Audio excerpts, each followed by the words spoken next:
Welcome to the Gaming Grounds channel. I am your host, Action Jack. Let me get this microphone out my face. This is going to be a long session. Reason being, I did not put out the last video I made in regards to the Switch 2 that's set to come up, and I'm glad I didn't because not only do we have rumors centered around us possibly getting a Switch 1 Direct this week, but also I wanted to kind of tie in my Xbox conversation as well because I was going to do a separate video for that. So why not just make a one big video called The New Gaming World, where I have and give my perspective on the gaming scene and the world of what gaming is looking like to me in the near future. So let's go ahead and get this kicked off. So we're going to start off first with Switch. We have gotten the rumor that we are set to get some type of Switch Direct in some shape, form, or fashion within this week, as soon as possibly Thursday. With that being said, it's very interesting that Nintendo would do a back-to-back to where they would get a Switch announcement out there on a Thursday and then turn around and do the big blowout on April 2nd.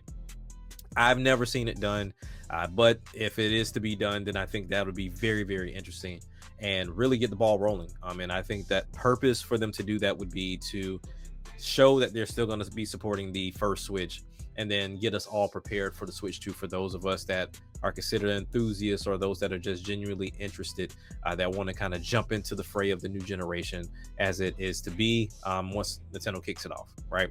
So with that, I want to lay down a few things that I want to give my predictions on what I think we will see at the April 2nd Direct. I honestly couldn't tell you what the first Direct would be if there is to be one. So I'm not even going to speculate or even take guesses on what that Switch is, not Switch, but that Direct is to be about. So for this April 2nd event, I believe we will get price point. I believe we will get release date. I believe we will see, of course, our first iteration into a couple of games that are going to be within the launch window. I think too many people sit too far on like launch day of what's available, where a lot of companies want to give you a broad scope of what's the launch window, which I think is typically 3 months is that launch window, the 3 to 6 months. So I think we will see Mario Kart 9, whatever they want to call it. We'll see Metroid. I think we will see this renewed Breath of the Wild. The leak rumors, a couple of months ago, if not a year ago, mentioning that demo was running at one point in time to where it was running at 60 frames and it might have been upscaled at some point in time. But I believe that will be a re-release. I don't know if they're going to upscale the actual game itself. Doesn't sound like very Nintendo to me, so I think Nintendo will charge you for that new version of Breath of the Wild, and I feel like it will come with additional content, which I think will be pretty cool. Not to mention it will give that team enough time to start getting us ready for the main line. We got both Breath of the Wild and Tears of the Kingdom, which were both phenomenal games for the Switch. Honestly, I believe the Switch 2 very early on is just going to be ports and remakes when it comes down to the Zelda franchise. So whether we're talking Wind Waker, we're talking about, I almost said Tropical Freeze, talking about not Tears of the Kingdom, but we're talking about Wind Waker, and we're talking about I'm blanking on the other one. Jesus, I'm blanking right now. But Twilight Princess, there we go.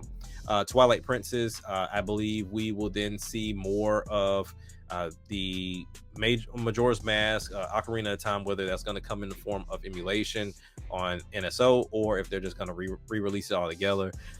So I think that's what you're going to get.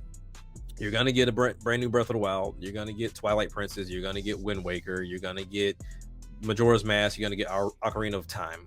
And that is what's going to uphold the Zelda front for the Switch 2. Because they gave us so much on the Switch 1. Metroid Prime 4, like I said, Donkey Kong 3D, some shape, form, fashion. Or I would even go as far as saying they're going to go the Sonic route, and that scares me to say, but hear me out. The Sonic route to where it does a transition from 2D to 3D. I think Donkey Kong's gotten so much love, support, and respect for the 2D work that Retro does for them, I think you can't just go 3D. I think you're gonna have to do a mix of the two. And if you do the mix of the two, that doesn't mean that you won't just get a solo 2D game. It's just that this 3D game will give you both 2D and 3D to kind of become the forefront. And if it takes off, then we get rid of the 2D. But if it doesn't, then I can see it being split off into 2D, 3D, similar to what Mario does, where you have the 2D franchise and you have the 3D franchise. Speaking of Mario, I outside of Mario Kart 9, I think we will see an inkling of a mainline series, where very Odyssey like, to where we get something wacky, something brand new, something that will cater to the Switch. And I'm pretty sure it's going to showcase either the brand new HD Rumble, which I'm pretty sure is there, HD Rumble 2.0, and then also possibly showcasing what that mouse will do. That's what that mouse gonna do. What that mouse do? We gonna definitely see what that mouse do with a Mario type game. So I think that is going to be key and essential for Nintendo. What else do I think will be there? Of course, they're gonna have third parties. I think Grand Theft Auto 5 is gonna be there. Red Dead 2 is gonna be there. I know we were talking about Tekken, Street Fighter. We're talking about Xbox, whether we're on the lines of Forza, Starfield. We're talking about what is the game with the spiders and you're like very, very small. I'm blanking on the name of the game right now. But ultimately, Xbox is going to be at the forefront, and I think they're going to kind of set up these segments, right? So when we go into the Direct, I feel like we're going to start off with the system. They're going to show you all the features, show us the UI, kind of give us an idea of what it looks like, show some people actually playing it and working with it here and there. And then I think they're going to then go into a segment of what does this do for your backwards compatible software lineup, your library. I think they go into that, and then also we go into what's different about NSO, the different accessories, where we talk about how the dock differs, the new Pro controller, if we're going to get a brand new Pro controller, and then at the end, I think that's when you're going to start seeing the games, the Switch 2 games, and I mean like the exclusive Switch 2. So get the third party first and then give us the exclusive. So I think that'll be a pretty nice lineup of show me the console, show me the UI, show me NSO, show me what the Switch 1 games look like, then show me the third party Switch 2 games, then show me the exclusive Switch 2 games, and then end on a price and a date. I think that is key, and I think that will work out very, very well. And it'll kind of cover everything. It'll cover you price and date wise. It'll cover you on what you're going to get with your backwards compatibility, cover you on your new games, cover you on your functionality. Because yes, we've seen leaks of the hardware, but we have yet to see anything on the UI, and no one can begin to tell us what the UI looks like. So I think that is going to be very key and important to see how that all functions. Like I've said before, the communication aspect, whether it's from a Miiverse standpoint, or if we're talking about making changes with the eShop, I think those two key things need to be prominent as well. I know the eShop runs the way that it runs because it's web-based opposed to being cooked in. I hope they change that because the eShop is horrible. It's a horrible situation. But ultimately, I think that is going to be the format, that's going to be the layout for this Direct. And then at that point, pre-orders will be open. I really hope GameStop has a lot of good pre-orders, solely because trade-ins are going to happen. I think once this presentation happens, Nintendo needs to give us dates and times when this is going to be available for pre-order, so that way when to go to these stores. Because I know last time I had to do a pre-order for the Switch, or I think even the Xbox, I went right after the presentation because that's what's happened in the past, and GameStop wasn't ready. Like, it wasn't up in their system yet, so they could not take pre-orders.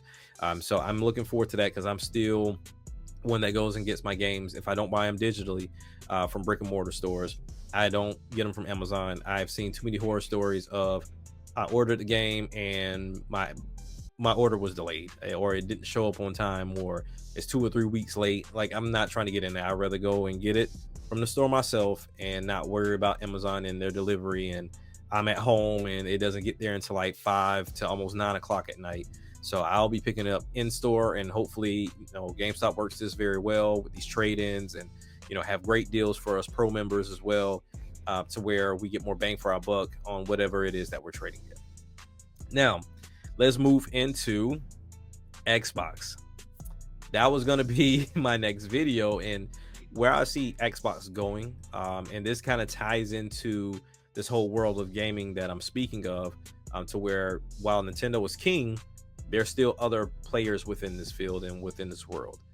When I look at Xbox, yes, we know them for home consoles, we know them for games, we know them from Game Pass, xCloud, any type of online gaming, Halo, Forza, Gears. Like, we know them for quite a bit as far as contributions to the gaming space is right now. As much as people dog on Xbox, a lot of what PlayStation does would not be here without Xbox. A lot of people have to admit that they ushered in a lot of differences of how we play now today, whether it's for the good or for the bad, right? So when I look at Xbox, I see them in two different locations. After the Series X and S, your next Xbox hardware, both under the set-top box as well as the handheld, will probably be sold strictly through them. I don't foresee another home console being within the stores moving forward. I think they have enough acquisitions as well as enough space and ability to be on other platforms, especially with moving their games around, to even warrant putting the money into putting hardware into actual stores. I really think this is going to be a lineup of, getting this hardware, of course, doing the customization lab with the controllers and be able to buy those accessories in that nature. Now, they may still offer the accessories in store, but I don't foresee you being able to get the hardware in store. I just don't. Same thing when it comes down to the handheld. The PC handheld crowd is so niche right now. We saw what Steam did. Like, Steam took a minute to get into stores. Now you can go to GameStop and get you a Steam Deck. But before, you had to go through Valve to get a Steam Deck. The ROG Ally, they were bold, but they were only exclusive to Best Buy. I believe the Legion Go was the same way. They were only exclusive. You look at some of these other Japanese manufacturers that do make PC handhelds, you can only buy from them, or if you're lucky enough to get it from AliExpress, or just from the Indiegogo that they offered. It's not something that you're going to mass produce and put in stores, because honestly, you're going to lose a lot of money. We saw what the Steam Deck was able to sell. While, kudos to them for getting what they got, but you sold about what games tend to sell, which is about 4 to 5 million. And that's not great, especially with a lot of sales that they had as well. And then to pony up another amount of devices when you did the OLED, and then even the limited edition all white OLED as well.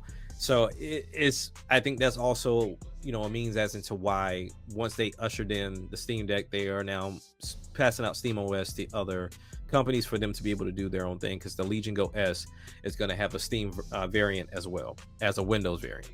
So to get back to what I think Microsoft is going to end up doing, I think the home console itself is going to be your standard home console situation. You'd be able to put a disc in, buy digitally, your online stuff carries over, your accessories work from the previous device. I think they're going to probably cut out the Xbox One controllers. I don't know why. I have a feeling they're going to cut those out. That leaked controller that we saw that had gyro and that could be recharged via a USB-C cable, I think that's going to be in. I think they're finally tapping out of the whole AA battery game at this point. And they'll be the last company to usher in gyro when it comes down to controllers. I don't know if they're going to go this HD rumble route that both Nintendo and Sony have gone. But I do foresee them going the rechargeable as well as gyro route. Price wise, I think we're going to sit in the ballpark of $500 to $600, with the handheld being from $400 to $500. I see them standing 10 toes down for those that want to have a home console, and they're going to provide games for you. They're going to provide home Game Pass console for you. They're going to just give you what they're known for giving you. I don't think there's going to be any like real gimmicks. I think they'll touch up on resume play a little bit more, touch up of course on Game Pass and the UI, but in reality I think you're going to have to get to a point where your UIs have symmetry, and that being that this handheld is not going to play what you constantly have, like what you have within your game library. I think the only way you're going to be able to play your game library on this current device is through remote play. And the reason why I feel that way is because this PS Portal was somewhat successful for $200. They gave you a $200 device that has, you know, the DualSense functionality, but essentially it was just a tablet that, you know, was remote play. Now granted, you can now play, I think it's the PSN games, and play on the cloud. Like you can do that now. It's constantly being, you know, evolved and enhanced over time, but you know, out the gate it was $200 to do remote play. I think Microsoft took heed to that, and you know, monkey see monkey do. It's one of those things of, okay, people want remote play, people want to be able to play our games on the go. So we're going to give you an ability to play within your house on a handheld by remote play. Yes, I know every other device can do this. I know your cell phone can do it. I know your tablet can do it. I know your ROG Ally can do it. I know that your Odin can do it. I know, but that does not mean that a company does not want to give you a dedicated device from them, something that has their name on it. So with that being said, an Xbox handheld device that not only does remote play with Xbox, but it also has xCloud, and it also has PC games, because it's going to be a PC handheld. So every game that is on, that's a first party Xbox, can be had on PC. So you're good there. It's just your library for the things you've already purchased won't carry over. But I think Microsoft is going to try to sell that it's remote. You know, you can do remote play still. It's just you're not going to be able to do it. I mean, I think you can do it from away from home too, because I believe the PS Portal you can do it from away from home too. So I think that's going to be their justification as into why you can't carry your library over to, you know, this device, in outside of the fact that it's a PC handheld. But if you want to play those games remote play, and then as far as the PC handheld, if you want to continue your library purchases over there, so be it. It is what it is. But I think they're going to entice people to buy their games on Xbox, and then third party, possibly PC. I don't know exactly what their pitch is going to be and their reasoning, but I think it's going to be within that ballpark. Something that I believe this device in itself will have the ability to do Steam Deck. It's going to have an ability to do GOG, Epic Games launcher, you know, the Rockstar launcher, all the launchers that we have on PC. Is going to be able to play all those games because it's still Windows at the end of the day. I think the biggest thing they have to do, and I've said this before 10 times over, they have to make this simplified for those that want to get into PC gaming but don't care to do the tinkering and, you know, the fixing and, you know, trying to figure out what's wrong and why my game crashed and why I'm not running at 60 frames per second, why is this stuttering. They have to make this as Barney style as possible. You have to make this as casual as possible. I know Microsoft and Sony likes to appeal to the enthusiasts, but you have to appeal to the casual, because that's how you get up here with your sales, opposed to staying here, and for Microsoft sometimes underground. It just depends on what device we're talking about. So with that, they have to make this casual friendly. The way you do that is you make whatever this device is going to be called. Let's say it's going to be Series P, just for the sake of, you know, portable. Make a Series P OS, the same way you look at Apple, to where they have the iOS for the phones, they have Vision OS for their VR, they have iPad OS for the iPads, and so far and so on. They have differing OSs, but they all look the same. You have to have a handheld OS, because Windows on a handheld device like this ROG Ally is horrible, and it's not meant for handheld gaming. It's just not. It's like a mini PC, and it stutters and it runs into issues. And even when I'm plugging in my steering wheel to try to play, American Trucker or Truck Driver Simulator, it is a problem because you can't map everything the way you want to. So I think you have to make this suitable for casual gamers as well. And that starts by making the UI friendly. Even if you make it look just like what the Xbox itself looks like, make it friendly. On top of that, please, please, please, please, the way that you have controller profiles on Steam, have the same thing for how the game is to run. So if I'm Microsoft, I get a team, my team's sole purpose, and I'm not talking about Steam Deck verified, my sole purpose for that team is you go through every game you possibly can, like every game that's worth going through. Like don't go through like the little indie games, because indie games don't tend to have issues running. If they do, then that's kind of weird. But for those AAA big titles that people are going to go for to try to show off their device, the ones that get a lot of attention, a lot of love, you go and you have a program, and you can call it, what is it, the Xbox P program, whatever the case may be. But the sole purpose of this program is for me as a gamer, whether I'm casual, enthusiast, whatever, to go and say, all right, I want to run at, let's say, 1080 60 frames per second, because this device is not going to be 4K, so it can only go up to 1080. Say I want to run at 1080 60. I have a profile because I have some trusted person on this team that knows how to tinker and change settings and this, that, and the third, that I can select that profile. The game is going to notify me the moment I select the game. This device notifies me there is a 1080 60 frames per second profile that's here, and then there is another one that runs at 30. There's another one that runs at, like, let's say 120 frames per second, whatever the case may be. But it tells you what changes are being made, and it shows you the profile. Now you can still tinker with these options, but if you want to get a clean slate of, hey, this is what the template is. These are templates. You want 60 frames, you want 120 frames, you want 30 frames, or versus fidelity and performance and blah, blah, blah. Select this profile and it will do the changes for you on the back end. You continue playing the game and bam, there you go. You have to make it that seamless, because some games don't map well to controller. That's where Steam comes in, because people in the community make those controller profiles. Have that. Like I said, same thing when it comes down to how the game runs. Have that. Now, if you don't have a profile, indicate that you're working on it, or genuinely be working on it. Like work on it, or partner up with these companies and have them start making games directly for your device, similar to what I've seen with some of the newer games coming out, having a Steam Deck option within the settings for the visuals and the video stuff. So I think that would be key. Make that key. Most, if not any of these devices come with a dock.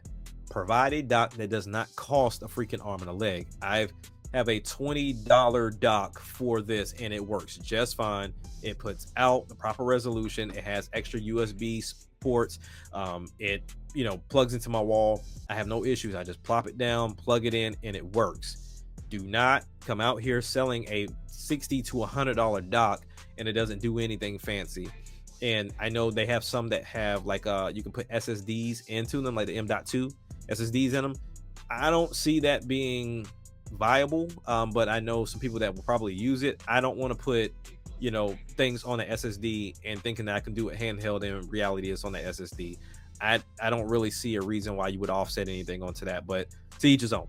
But yeah, just come with a simple dock that looks good, that charges the device, that displays it to the TV, that gives you extra ports if you want to plug up a keyboard, a mouse, steering wheel, like I just mentioned, whatever the case may be. You want to plug in a controller that does USB-C. You're already going to have Bluetooth on the device, so you can have Bluetooth controllers. Like, just make it that simple. And then also the setup needs to be simple, the same way the Xbox setup is simple. I can do most of that setup on my phone, and I'm in there, I'm good to go, no issue. Do not make this a Windows 11 PC setup. Like that's that's gonna deter people away from it as fast as you try to gain their attention. So I think that's what we're gonna see. The handheld probably won't be here until what, like next year. I think we'll start hearing about it towards the end of this year. But Jesus, I did not mean to turn this thing on. But it won't be here until next year, which is fine. Like, take your time. We got some handhelds that are already coming out. Steam is not going to do another one, but they're going to partner with Legion to do that. So Legion Go S is going to be out here for, like I said, Windows and also a Steam OS version. ANEO just dropped the 3, which I think is, I don't know how well it's performing, but we'll see. Like I said, MSI Claude, the AI version, is getting ready to circle around if it's not already out. And I'm pretty sure, GPD Win's going to jump back in here with their PSP shaped, handhelds that can slide up with a keyboard on them. This is just a bevy of creators that are out here that are trying to jump into this PC handheld space, and we're looking for that one manufacturer, that one developer that gets it right, and Microsoft could be that manufacturer that gets it right. So that's what I think as far as Microsoft is concerned. That's what I think as far as Nintendo is concerned. Now, Sony, we haven't heard anything from. They're still on this PS5 Pro thing, and then also the whole PSSR thing. So I won't delve into what it is I think they'll do. I mean, I think they're kind of good in their space right now. Like, Sony's in that type of position to where they're so beloved, they don't have to do anything. Like, they really don't have to do anything. So I think Sony's going to stay where they are at this moment in time. But for the sake of conversation, I'm going to mention them because they tried to usher in VR for themselves, which I think was very bold. They just didn't stick with it, and it's kind of sad. But that brings back to what I was saying a couple of shows ago, of the next move.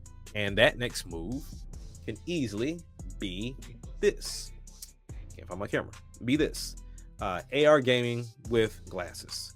I can foresee Nintendo being the one out the gate to try to do it. But if I want to say anybody that I think will possibly find a way or try to find a way to master it, it'll be Sony.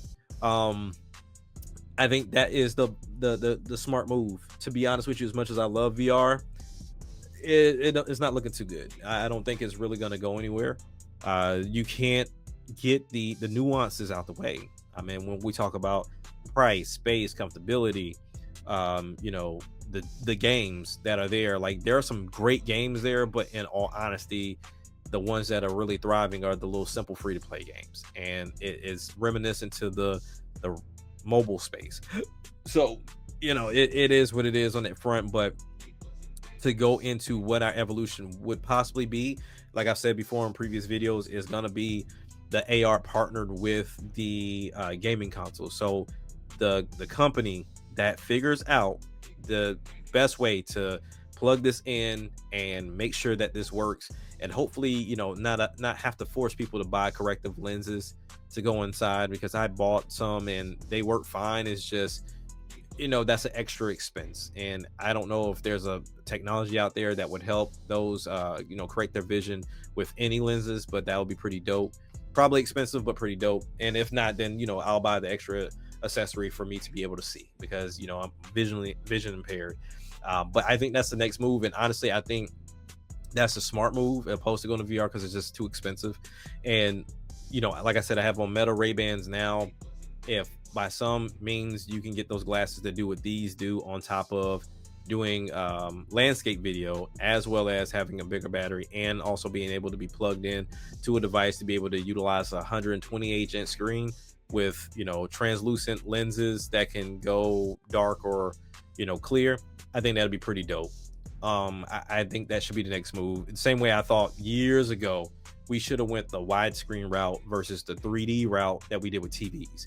Like, we see monitors right now that are super widescreen. I think Samsung has one that's up to like 30 some odd inches, and it's just super wide, but it's convenient and it looks great, and people love widescreen gaming on PC. I really think TV should have kept pushing for 21:9. I really do. 3D didn't stay around long. It wasn't viable. It's once again something like with VR. It's a vision thing. Like, when you take a sense away from somebody, if you disturb a sense of somebody, it's going to be something hard to sell. It's gonna be something hard to pitch. You know what I'm saying? If your sound is bad, that's gonna be an issue. If I can't see, that's an issue. If there's a problem with touch, with VR, like it's cool, you can have the handless stuff, but I don't feel anything, so it's still not something that's suitable. It's just one of those things you gotta, figure out, and physical is always best. And in this case, you would have physical because you would have a device in your hand that you can control, but the visual will be taken care of as well because it's in your face. You don't have to buy an expensive TV. You don't have to scoot up closer to the TV. Like my son sits right in front of the TV, and that's a 65-inch TV, and I know his glasses is right down the future. So you just got to make it easier for gamers to game.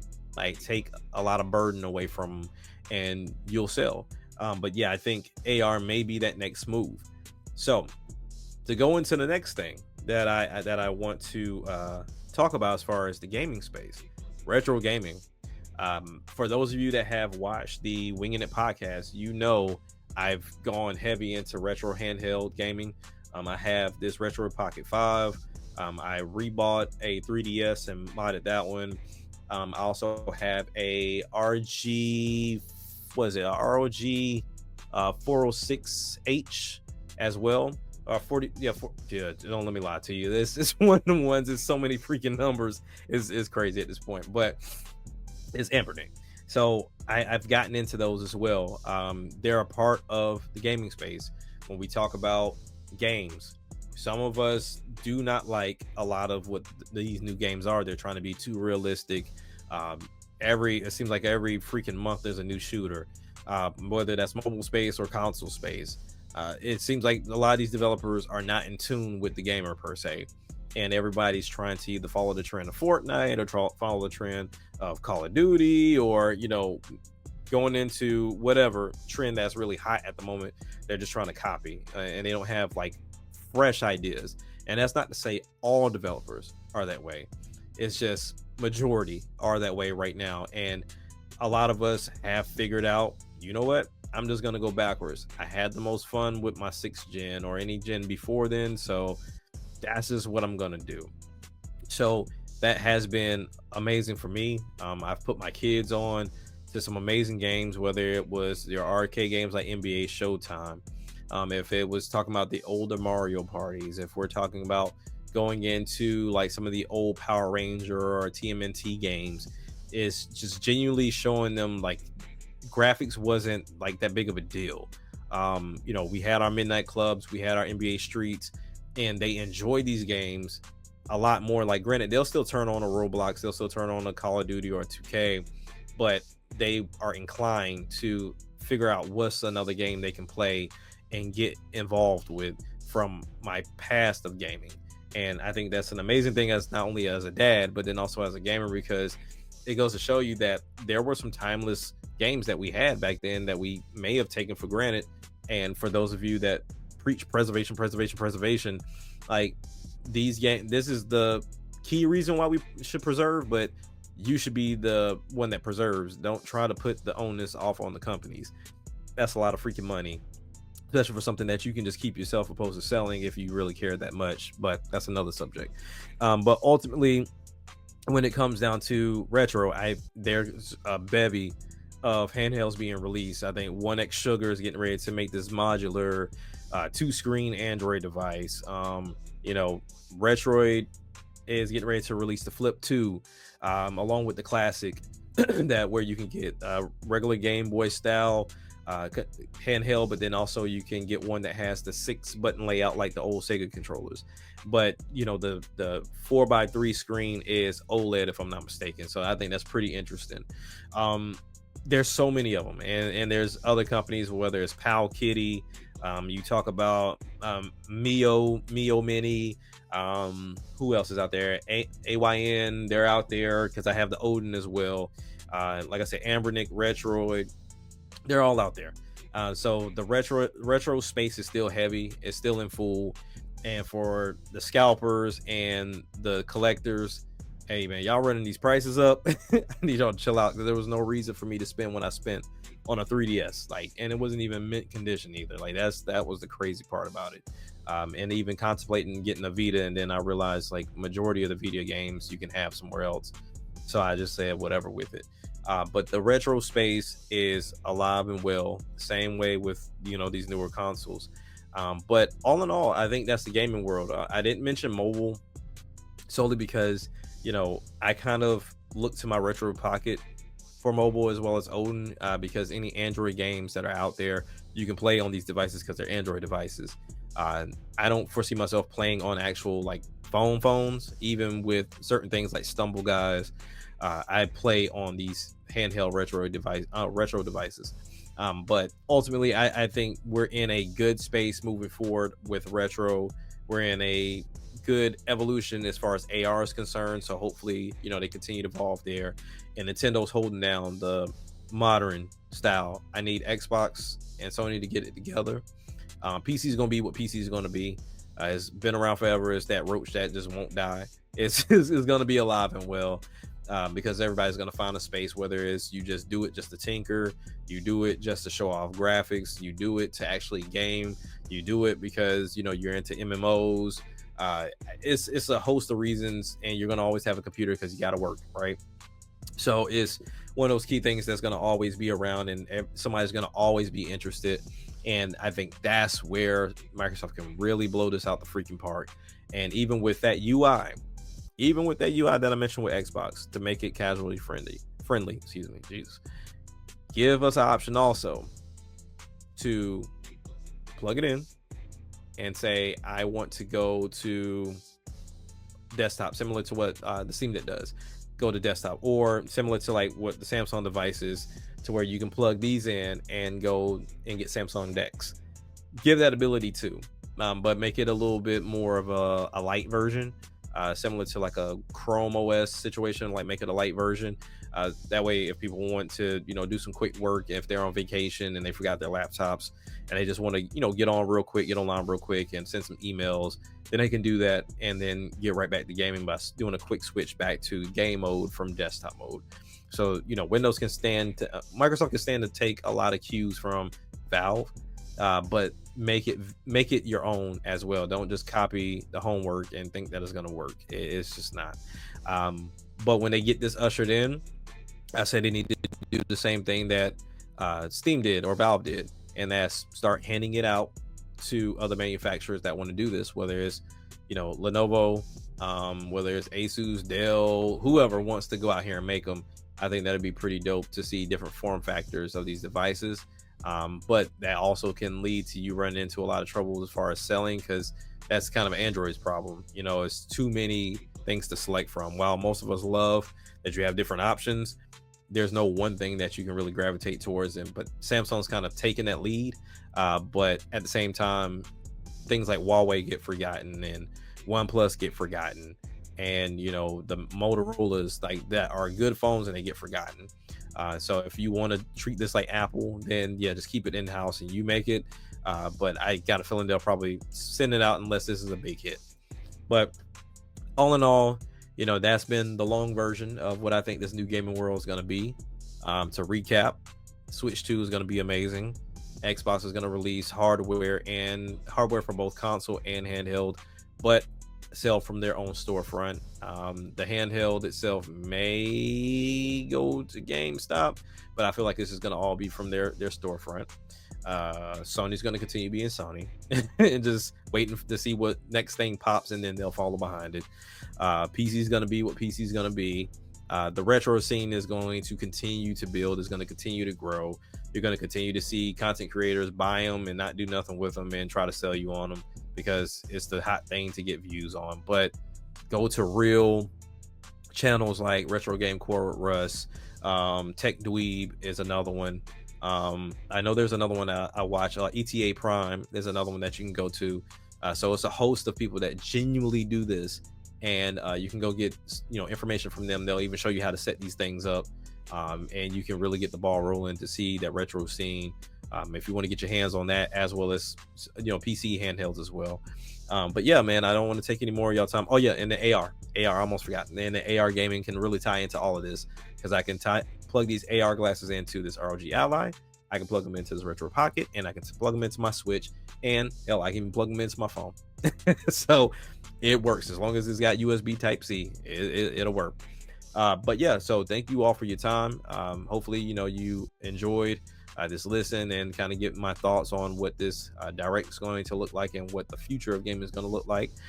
Give me your thoughts, your comments, and we may bring this up again on the Winging It podcast as well to kind of get a deeper dive and to get the guys input on what they think this gaming world is going to look like in the near future. So yeah, just continue to support every channel, continue to support this channel, and we appreciate you for your time. I'm your boy Action Jack. I'm out. Peace.